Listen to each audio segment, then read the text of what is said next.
question. Il y a des Français qui s'interrogent et se disent notre nouvelle ministre de l'Éducation nationale a 36 ans, sans misogynie, sans hostilité. Comment peut-elle porter un ministère aussi lourd? 60 milliards de budget, c'est l'équivalent d'une multinationale. Qu'avez-vous à leur répondre? Oui, c'est assez comme une multinationale et Madame Vallaud-Belkacem en est la patronne. Et même si comparaison n'est pas raison, je crois qu'ici cela se justifie. Et cela pose le problème de ces patrons qui, au lieu de partir du bas de l'échelle, arrivent directement au sommet par népotisme, sans jamais avoir ressenti les contraintes, les forces et les faiblesses des gens qu'ils vont avoir à commander. En fait, c'est 70 milliards. Oui, c'est Mais une grosse multinationale alors. non, plus sérieusement, oui, je comprends Voilà. absolument qu'on se pose évidemment des questions, mais d'ailleurs ces questions valent pour l'ensemble des responsables politiques et toute responsabilité confondue.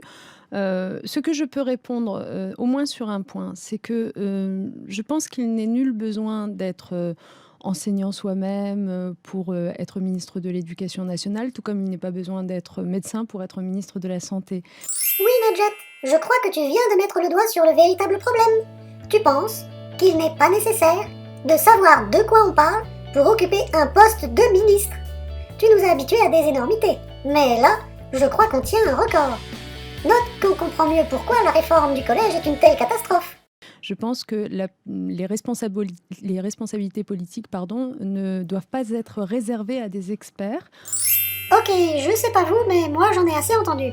Essayons de trouver quelqu'un qui a fait un minimum ses preuves en management.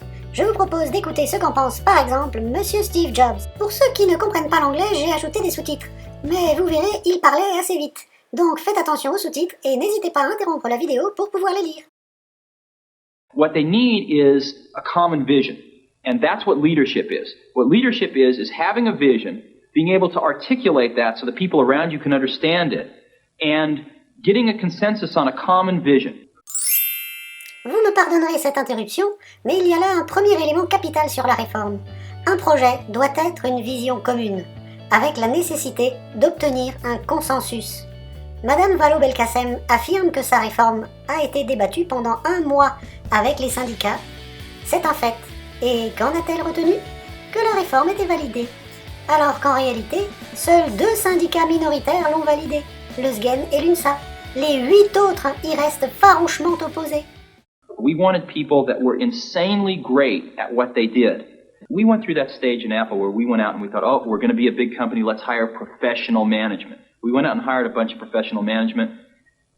It didn't work at all. Most of them were bozos. They knew how to manage, but they didn't know how to do anything. Les managers qui n'ont leurs compétences que dans le management sont qualifiés de bozos en anglais, c'est-à-dire d'incompétents. And so, if you're a great person, why do you want to work for somebody you can't learn anything from? And you know what's interesting? You know who the best managers are? They're the great individual contributors who never ever want to be a manager, but decide they have to be a manager because no one else is going to be able to do as good a job as them. Parce que personne d'autre ne connaît le job aussi bien qu'eux. Le bon manager, c'est le passionné, celui qui pratique le job. Celui-là sort du rang pour prendre la direction. Pourquoi? Parce qu'il connaît le job mieux que quiconque.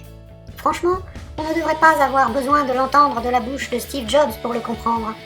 Ça tombe sous le sens, mais nous allons devoir attendre 2017 pour être débarrassés de notre incompétente. Ce qui m'amène à la conclusion, qui est un petit peu technique, alors je vais vous la présenter sous la forme d'une infographie. Accrochez-vous.